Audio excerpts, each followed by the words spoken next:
नमस्कार। मैं वीरेंद्र गर्ग, मैं पंजाबी बाग में रहता हूँ। महाराजा अग्रसेन हॉस्पिटल आपने सुना होगा, पंजाबी बाग में, द्वारका में भी हॉस्पिटल है हमारा। और एक मेडिकल यूनिवर्सिटी हमारा जो ट्रस्ट है वो बहादुरगढ़ में अभी निर्माणाधीन है। और इसी जून के अंत में या जुलाई के स्टार्टिंग में वहाँ पे हॉस्पिटल भी हम शुरू करने जा रहे हैं। और नर्सिंग कॉलेज पहले से वहाँ पे चल रहा है। तो इस ट्रस्ट के माध्यम से मैं समाज सेवा में जुड़ा हुआ हूँ। पिछले लगभग 1 वर्ष से महाराज श्री से जुड़ने का मुझे अवसर मिला। हेरिटेज बैंकेट में यहाँ पर एक कथा हुई थी, उस समय में महाराज जी के दर्शन हुए। महाराज श्री बहुत ही सच्चे अर्थों में जिस संत कहा जाता है, ऐसा व्यक्तित्व है जो गौ माता के लिए पूरी तरह समर्पित हैं। आप सब जब मिलेंगे, बहुत ही सरल स्वभावी व्यक्ति हैं। कभी अपना चित्र नहीं खिंचवाते, पैर नहीं छुआते किसी से। गुरु शिष्य परंपरा के हिसाब से कभी किसी को शिष्य नहीं बनाते। किसी के घर पे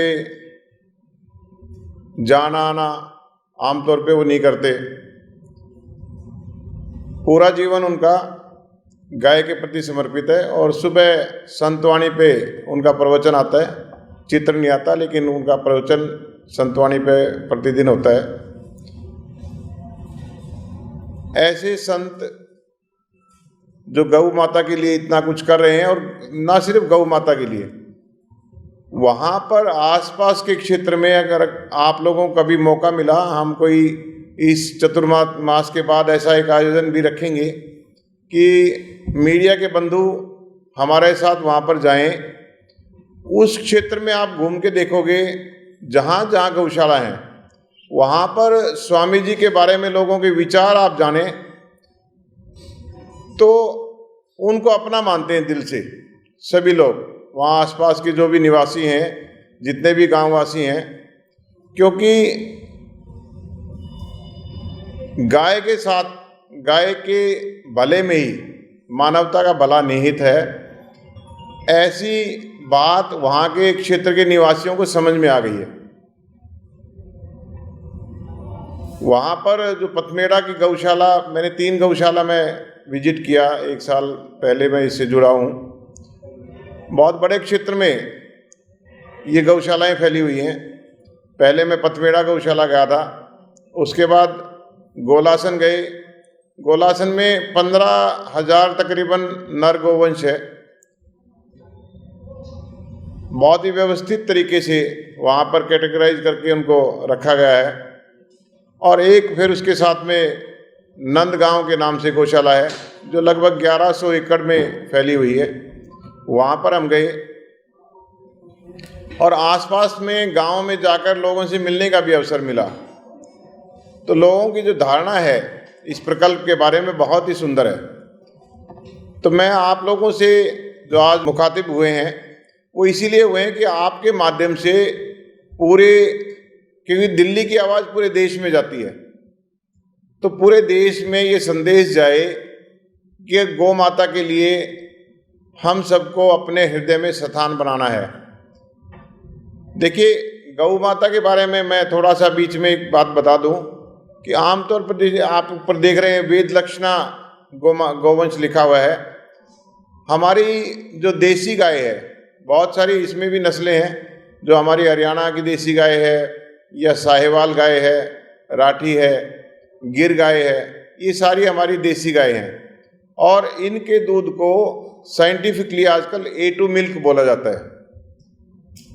तो जो A2 मिल्क के फायदे आज हमारी साइंस ने इतने ज़्यादा बताए हैं कि हमारे वेद और हमारे शास्त्र तो पहले से ही जो हमारी वेद लक्षणा गौ माता का दूध है उसे अमृत के समान मानते आए हैं।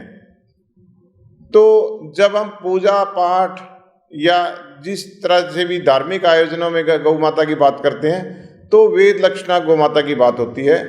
हालांकि सभी प्राणी मात्र मानव की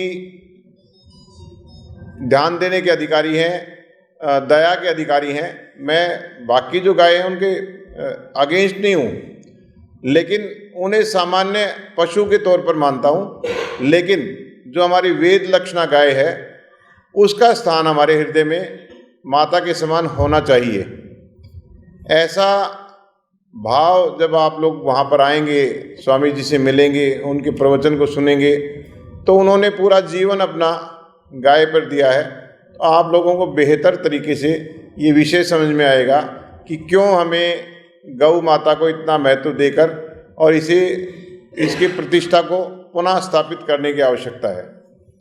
तो हम आप सब लोगों को निमंत्रित करने के लिए आए हैं कि आप सब इस आयोजन से जुड़ें और आपके माध्यम से पूरी दिल्ली इस आयोजन के साथ जुड़े, और दिल्ली अगर जुड़ेगी तो पूरा देश हमारे साथ जुड़ेगा।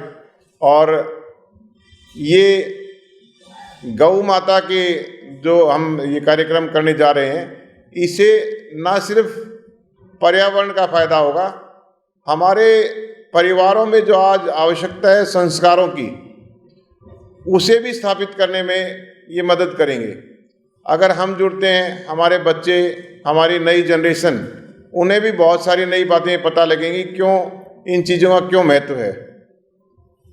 तो मैं आप सबसे आह्वान करता हूं कि आप अपनी, चाहे प्रिंट मीडिया है चाहे इलेक्ट्रॉनिक मीडिया है, आप इस आयोजन को अपने इस प्रकल्प में ज़रूर स्थान दें और ज़्यादा से ज़्यादा लोगों को, ताकि प्रेरणा मिल सके, ज़्यादा से ज़्यादा लोग इस आयोजन के साथ जुड़ सकें, इसका लाभ उठा सकें।